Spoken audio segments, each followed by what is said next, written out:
గోచార గ్రహ సంచార రీత్యా కర్కాటక రాశి వారికి ఈ వారం జరగబోయే శుభాశుభ ఫలితాలు, వారు పాటించాల్సిన పరిహారాలు విషయానికి వస్తే, గతంలో నిలిచిపోయిన కార్యక్రమాలను తిరిగి ఈ వారం ప్రారంభం చేస్తారు. మంచి విజయాలు కూడా సాధిస్తారు. ముఖ్యంగా ఆత్మీయులు అందించే సహాయ సహకారాల వల్ల కొన్ని ముఖ్య నిర్ణయాలు తీసుకుంటారు. కష్టాల్లో ఉన్న వారికి యథాశక్తిగా సహాయం చేస్తారు. ధార్మిక కార్యక్రమాల్లో కూడా ఈ రాశి వారు ఈ వారం చురుగ్గా పాల్గొంటారు. గతంలో జరిగినటువంటి సంఘటనలను బాగా కూడా ఈ వారం గుర్తుకు తెచ్చుకుంటారు. ఏది ఏమైనప్పుడు కూడా గత అన్న విషయాన్ని దృష్టిలో ఉంచుకుని వర్తమానం మరియు భవిష్యత్తుకు సంబంధించి ఏం చేయాలి అని ఆలోచించి ముందుకు సాగితే మంచిది అని చెప్పవచ్చు. ఎందుకంటే కొన్ని సందర్భాల్లో గతంలో జరిగినటువంటి విషయాలు గుర్తుకు తెచ్చుకుంటూ ఉంటే భవిష్యత్తు ముందుకు సాగదండి. కాబట్టి ప్రస్తుతం వర్తమానంలో ఎలా ఉన్నాము, భవిష్యత్తు ఎలా ఉండాలి అన్ని మాత్రమే నిర్ణయాలు తీసుకోవడం ఈ రాశి వారికి మంచిదని చెప్పవచ్చు. ఇక ఆర్థిక పరంగా చూస్తే ఈ రాశి వారికి రాబడి ఆశాజనకంగా ఉంటుంది.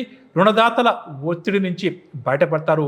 బ్యాంకు లోన్స్ కోసం ఎవరైతే ప్రయత్నం చేస్తున్నారో అటువంటి వారి కోరిక వస్తుంది అని చెప్పొచ్చు. అదేవిధంగా స్థిరాస్తి క్రయ విక్రయాలు పూర్తవుతాయి. దీనివల్ల కూడా పెద్ద మొత్తంలో డబ్బు చేతికి అందే అవకాశం అధికంగా ఉంది.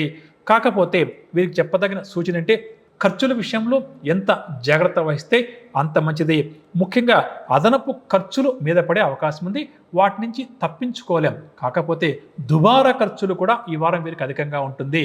కాబట్టి డబ్బు ఖర్చు చేసేటప్పుడు ఆచితూచి వ్యవహరించడం చాలా మంచిది. ఇక కుటుంబ పరంగా చూస్తే ఈ వారం ఈ రాశివారు కుటుంబ సభ్యులు అందరితో కూడా సంతోషంగా గడిపే ప్రయత్నం చేస్తారు.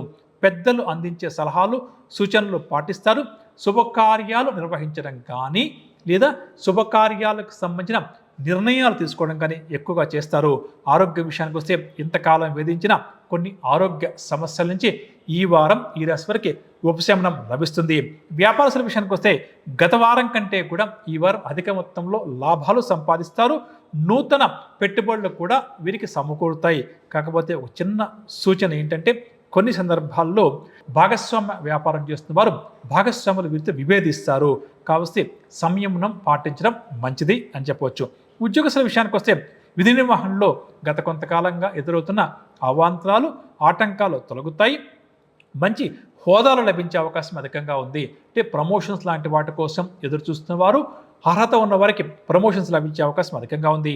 కళారంగం వారు, రాజకీయ రంగం వారు ఆహ్వానాలు అందుకుంటారు. మహిళలకు మానసిక ప్రశాంతత చేకూరుతుంది అని చెప్పవచ్చు. ఇక పరిహార విషయానికి వస్తే ఈ వారం అంతా కూడా ప్రతినిత్యం కర్కాటక రాశి వారు దుర్గా అమ్మవారి యొక్క నామస్మరణ చేస్తూ ముందుకు సాగడం చాలా మంచిది.